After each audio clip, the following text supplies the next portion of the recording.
Ayrim kishilar ozgina bir qiyinchilikka, mashaqqatga yoki muvaffaqiyatsizlikka tushib qolsa qo'lini tushirib oladi. Bir kishi hikoya qiladi.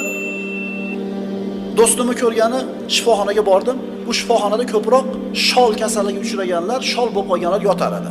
Meni do'stimni xonasiga yaqin xonada butun a'zolari shol bo'lgan bir yigit yotar edi.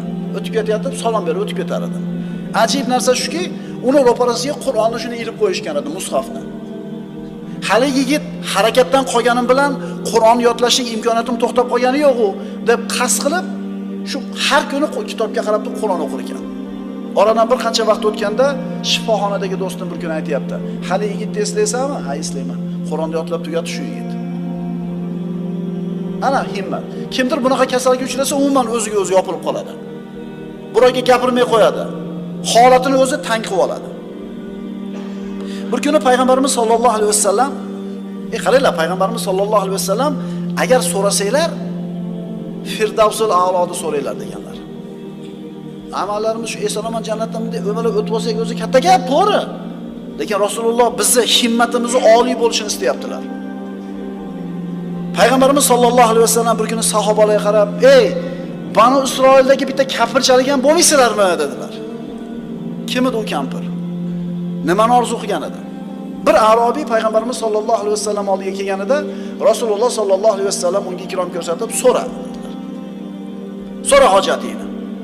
"Ya Rasululloh, mingani bitta tuya bo'lsa, bir echki bo'lsa-ki, ayolim sog'ib bizga sutini bersa" deganda payg'ambarimiz sollallohu alayhi vasallam shu gapini aytdilar. "Ey, Banu Isroillik bitta kampir chaligan bo'lmaysizlarmi?" "Ya Rasululloh, kim edi o kampir? Nima qiladi o kampir?" Bu hadis sahih birodarlar. Musa alayhissalom hadisning mazmuni. Musa alayhissalom Banu Isroil bilan Misrdan chiqqanidan keyin yo'lni yo'qotib qo'yishdi. Falastinga ketadigan yo'lni yo'qotib qo'yishdi. Shunda Musa alayhissalom so'radi Banu Isroil ulamolardan, "Nima gap?" Ular aytishdi, "Yusuf alayhissalom o'lishidan oldin bizdan ahd olgan, bizdan va'da olgan Banu Isroil ulamolaridan.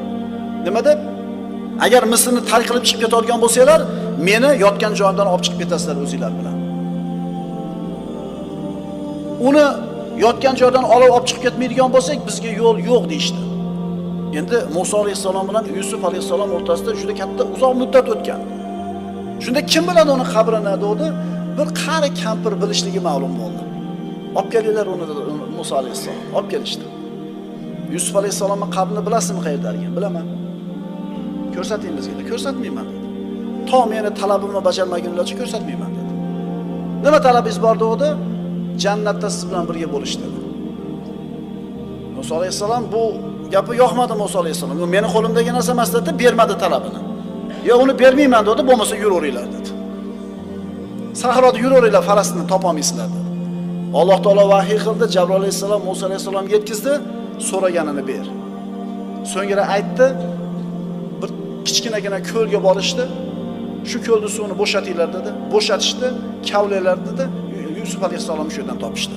O'zlarini olib chiqib ketishdi, yo'l ularga ochildi. Nimani so'rayapti kampir?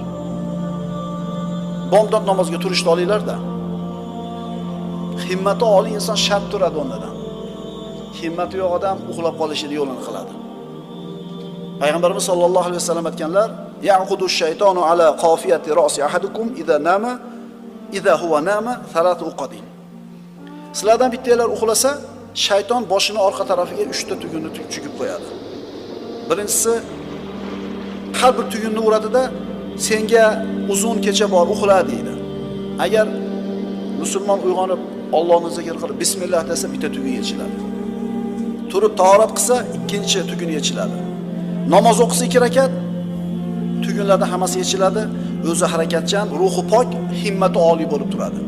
Agar undoq qilmasa, ruhi chirkin, o'zi dangasa bo'lib o'rnidan turadi. Shuning uchun ilm talabida yurgan ukalar, talab ilmni oliy himmatlisi qanaqa bo'ladi bilasizmi? Bitta kitob tushadimi? Mana buni kunda tugataman deydi, tugatadi. O'qiyotgan madrasasimida, jamiyasimida programmasidan o'zib ketishga harakatini qiladi. Bir yilda 2 ta sinfga o'tishlikda payida bo'ladi. Kunini o'tganiga xursand bo'lmaydi. Tushunarlimi? Talib ilm ukalar, agar himmatingiz oliy bo'lsa shunday qilingki, hech kim sizdan o'zib ketmasin. sizga yetishlikni o'ylashib ham qo'yishmasin, bari yeta olmaymiz unga deysin. Shu darajada harakat qilishlik kerak. Shunaqalardan bir narsa chiqadi. Shunaqalardan. Ko'rmaysizmi? Dvornikka yaramadi, biznesmen bo'lib ketdi.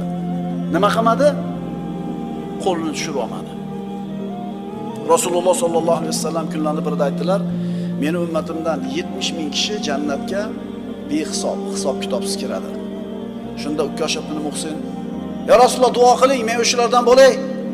Siz o'shalardan bittasisiz dedi. Ikkinchisi: "Duo qiling, men ham o'shalardan bo'lay." Birodaringiz o'zib ketdi. Qarang, Ukkosh ibn Muhsin: "Endi men qanday 70 mingdan bittasi bo'laman? Qanday so'rayman? Men o'zimni kimligimni bilsam, men ulardan bo'la olmayman" demadi. Issig'i urib qoldi. Himmat baland, o'shalardan men bo'laveray bittasi. Rasululloh o'shalardan bittasi dedi. Said ibn Musayyab birodarlar 50 yil birinchi safga takbirul ulug'ga kech qolmagan ekan. 5 mahal namozga 50 yil. Mana himmat. Mana himmat. Ulamolardan biri aytadi, Afrikaga odamlarni islomga da'vat qilgani chiqdim. Faqir mamlakatlar, dindan uzoq kishilar, ularning orasida 2 hafta turishni niyatini qildim. Men borib joylashgan imorat juda ham bir eski edi, qulayliklari yo'q, ammo Alloh uchun da'vat qilaman deb keldim, sabr qildim. Keyin o'zimni qilayotgan ishimdan ozgina g'ururlandim. Qara. Shu joyga kelib da'vat qilib yuribsan, shunaqa bir boy mamlakatingni, shunday zo'r sharoitini tashab, o'zing nima qilyapsan? Da'vat qilyapsan. O'zimga bo'lgan g'ururim paydo bo'ldi.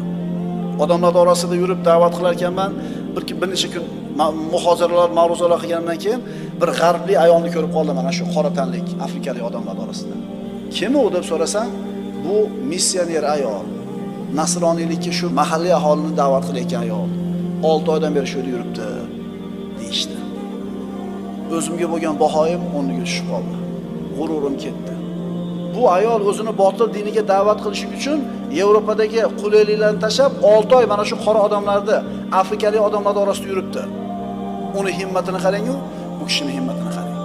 Bizda ham shunga o'xshagan himmat bormi? Xandaq kunida darsimizning nihoyasi.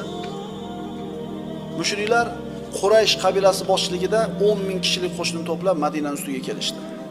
Musulmonlarning adadi oz, dushman katta, xavotir katta.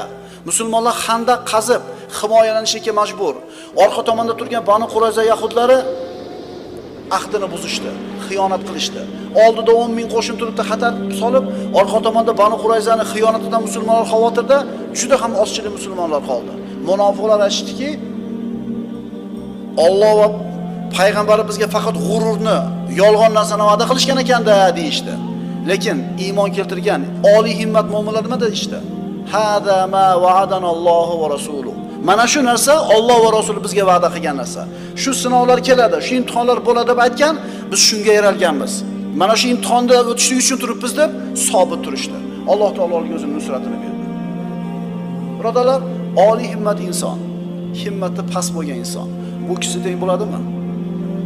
Musulmon odamning himmati oliy bo'ladi.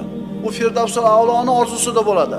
Robbisini didorini ko'rishni, Rasululloh sollallohu alayhi vasallamni suhbatda bo'lishini orzusida bo'ladi. Endi himmati past odamlar esa faqat shu dunyoda 3-4 chaqaga ega bo'lishini g'amida yashaydi. Alloh subhanahu va taolo barchalarimizni oliy himmat insonlardan qilsin. Aqulu qawli hada va astagfirulloh li va lakum. Assalomu alaykum va rahmatullohi va barakatuh.